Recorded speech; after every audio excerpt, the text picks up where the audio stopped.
Shalom, meus amados, pais, tudo bem? Estamos aqui para gravar mais uma aula e hoje nós vamos falar sobre o método do contexto distante. Nós falamos anteriormente sobre o contexto próximo, né? Que é as palavras que elas estão assinalando ou nos direcionando a algo próximo, certo? E agora nós vamos falar do contexto distante, que são as palavras que elas apontam para um texto um pouco mais distante, ou seja, a interpretação dele nos leva a entender que a conclusão não é tão próxima, ela é para um tempo mais para frente, certo? O contexto distante trata-se daquelas passagens que fluem em uma mesma linha de raciocínio. Exemplo, em Daniel, capítulo 12, versículo 2. E muitos dos que dormem no pó da terra ressuscitarão, uns para a vida eterna e outros para a vergonha e desprezo eterno. A interpretação desse texto você consegue ver com clareza e entender que, na verdade, o escritor está apontando para um tempo distante. Na verdade, ele está dizendo o seguinte: muitos dos que dormem no pó da terra ressuscitarão. Está dizendo que lá na frente, num tempo distante, aqueles que estão dormindo, ou aqueles que já morreram no Senhor, descansaram no Senhor, eles ressuscitarão. É uma promessa, né? Que uns vão ressuscitar para a vida eterna e outros para a vergonha e desprezo eterno.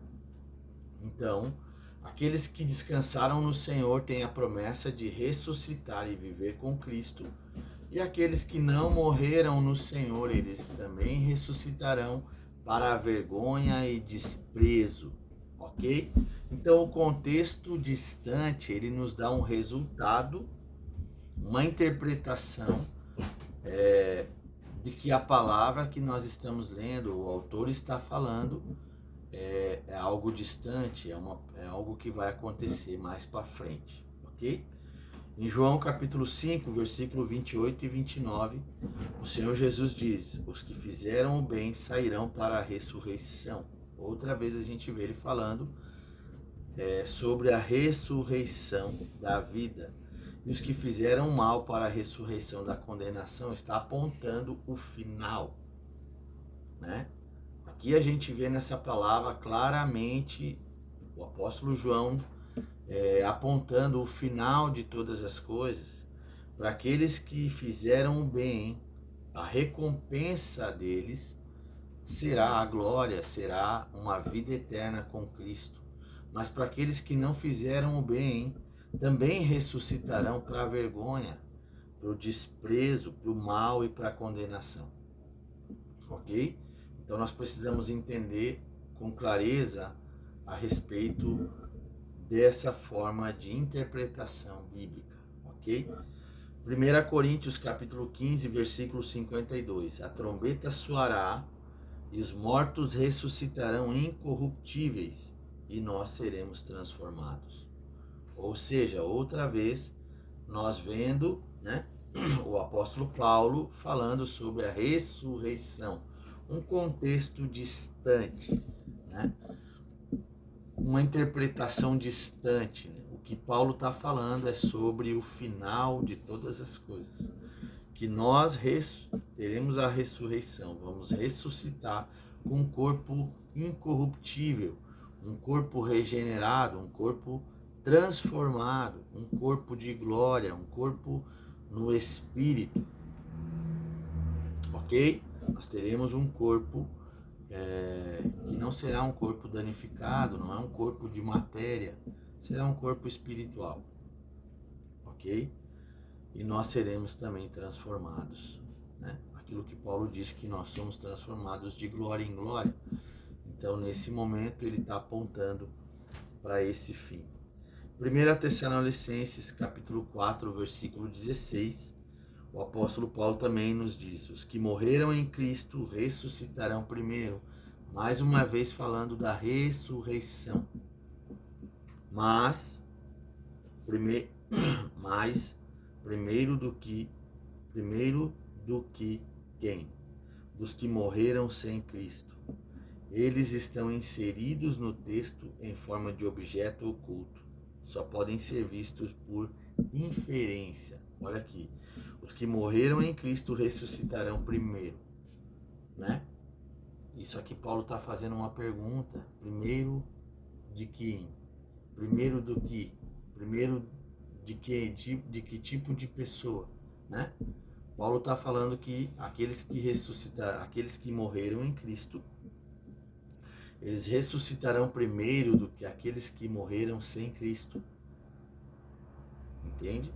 Então, na verdade, está oculto esse tipo de pessoa. Porque, na verdade, o que ele está fazendo, o que ele está colocando em ênfase é aqueles que morreram em Cristo.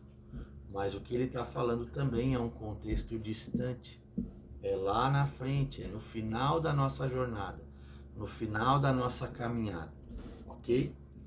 Então, o que a gente precisa entender nessa leitura, nesse método de interpretação do contexto distante, é avaliar cada palavra que você está estudando, cada livro, avaliar o autor e o que ele está falando, se isso é para agora, para o momento, para esses dias, ou se o que ele está falando é algo que é lá na frente, é uma profecia que ainda vai acontecer, é uma promessa, né? A diferença entre uma profecia e uma promessa é imutável. Quando Deus promete, ele cumpre. Tem promessas que Deus faz que ele não precisa da nossa ajuda. Ele não precisa do aval de ninguém para cumpri-la. Mas tem promessas que Deus faz que 50% do cumprimento dessa promessa vai muito da pessoa. Por isso que tem pessoas que morrem sem ver o cumprimento da promessa, porque na verdade nunca se dispuseram a passar pelo processo, ser transformado, ser lapidado pelo Senhor para cumprir a promessa, para receber o galardão do Senhor, ok? Então nós precisamos entender e ter essa mente, ter esse pensamento, né? De que o que é promessa, o que é uma profecia, o que está para esse momento agora, o que o Senhor está falando é para o momento agora, é para o tempo atual. Tem coisas que Deus falou com Daniel que é lá para o tempo do fim. Mesmo você vê quando Deus fala com o apóstolo João, de sobe aqui e vê o que eu estou fazendo, Deus abre a janela celestial para que o apóstolo João tenha uma visão dos dias do fim, né? E traz profecias, traz promessas. Então a gente precisa, como igreja, como estudante da Bíblia, como cristão, ter uma boa interpretação saudável, sem fermento, sem nenhum tipo de manipulação por trás disso, né? Nós poder olhar a palavra com os olhos do Espírito, com os olhos do Espírito Santo, ok? E aí, com certeza, nós não vamos nos perder e também não vamos correr o risco de falar nenhuma heresia e nem de inventar nada e nem de dizer que o Senhor está falando algo e o Senhor não está falando, ok? Pois o cumprimento de cada palavra, ela tem o seu tempo. Deus falou, Deus vai cumprir, ok? Se Deus não falou, Deus também não tem a obrigação de cumprir nada, ok?